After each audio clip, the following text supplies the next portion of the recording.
அம்பேத்கர் அவர்களை பத்தி யோசிக்கும் போது கண்டிப்பா சட்டம் ஒழுங்கு சமூக நீதியை பத்தி யோசிக்காம இருக்கவே முடியாது. இன்னைக்கு மணிப்பூர்ல என்ன நடக்குதுன்னு நம்ம எல்லாருக்குமே தெரியும். ஆனா அதை பத்தி கொஞ்சம் கூட அதை கண்டுக்காம ஒரு அரசு மேல இருந்து நம்மள ஆண்டுகிட்டு இருக்கு.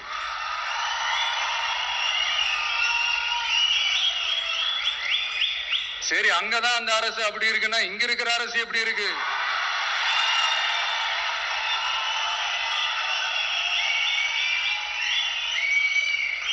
இங்க நம்ம தமிழ்நாட்டுல வேங்கை வயல்னு ஒரு ஊர்ல என்ன நடந்துச்சுன்னு நம்ம எல்லாருக்குமே தெரியும்.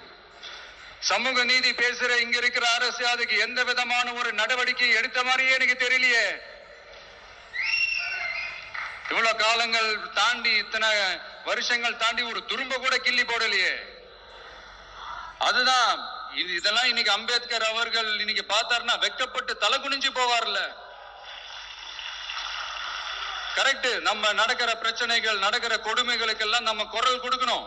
ஆனா நடக்கிற பிரச்சனைகள் ஒன்னா ரெண்டா, பெண் குழந்தைகளுக்கு எதிரா, பெண்களுக்கு எதிரா, ஏன் மனித உயிர்களுக்கு எதிரா, இதெல்லாம் நம்ம பார்க்கிறோம், படிக்கிறோம், மத்தவங்க கிட்ட இருந்து கேட்டு தெரிஞ்சுக்கிறோம். இதுக்கெல்லாம் ஒரு நிரந்தரமான ஒரு தீர்வு என்ன தெரியுமா? ரொம்ப சிம்பிள் தான். நம்ம தமிழ்நாட்டு மக்களுக்கு தேவையான அடிப்படை வசதிகளை பாதுகாப்புடன் முழுமையாக அளிக்கும், மக்களை உண்மையாகவே நேசிக்கிற ஒரு நல்ல அரசு.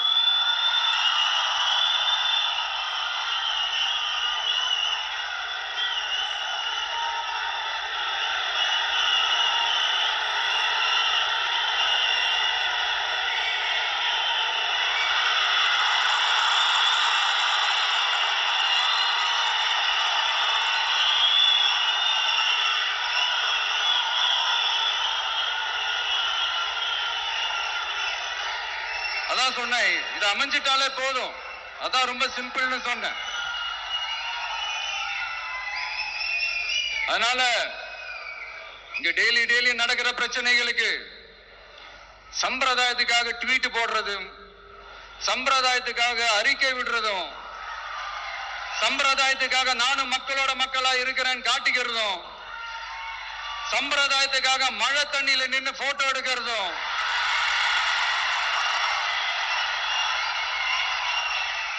எனக்கு அதுல கொஞ்சம் கூட உடன்பாடே இல்ல. பட் என்ன பண்றது, நம்மளும் சம்பிரதாயத்துக்காக சில நேரத்தில் அந்த மாதிரி செய்ய வேண்டியதா போயிடுது. அதான் நான் என்ன சொல்ல வரேன்னா, மக்களோட உரிமைகளுக்காகவும் அவங்களோட உணர்வு பூர்வமாக இருக்கணும். என்ன ஒவ்வொருத்தரும் அவங்க குடும்பத்துல ஒருத்தனா நினைச்சிட்டு இருக்கிற அவங்க தமிழ்நாட்டுல அவங்களுக்கு எங்க என்ன பிரச்சனை நடந்தாலும் அவங்களோட உரிமைகளுக்காகவும் அவங்களோட உணர்வு பூர்வமாக இருப்பேன். எப்பவுமே அப்படிதான் இருப்பேன்.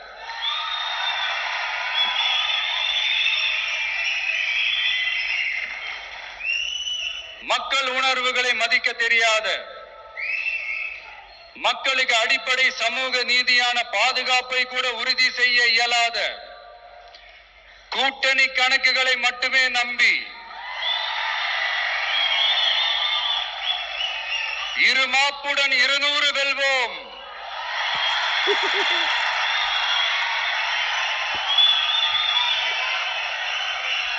என்று எகத்தால முழக்கமிடும் மக்கள் விரோத ஆட்சியாளர்களுக்கு என் மக்களோடு இணைந்து நான் விடுக்கும் எச்சரிக்கை,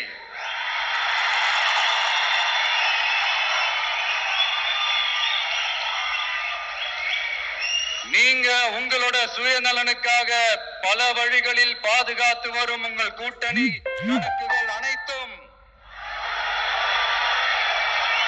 2026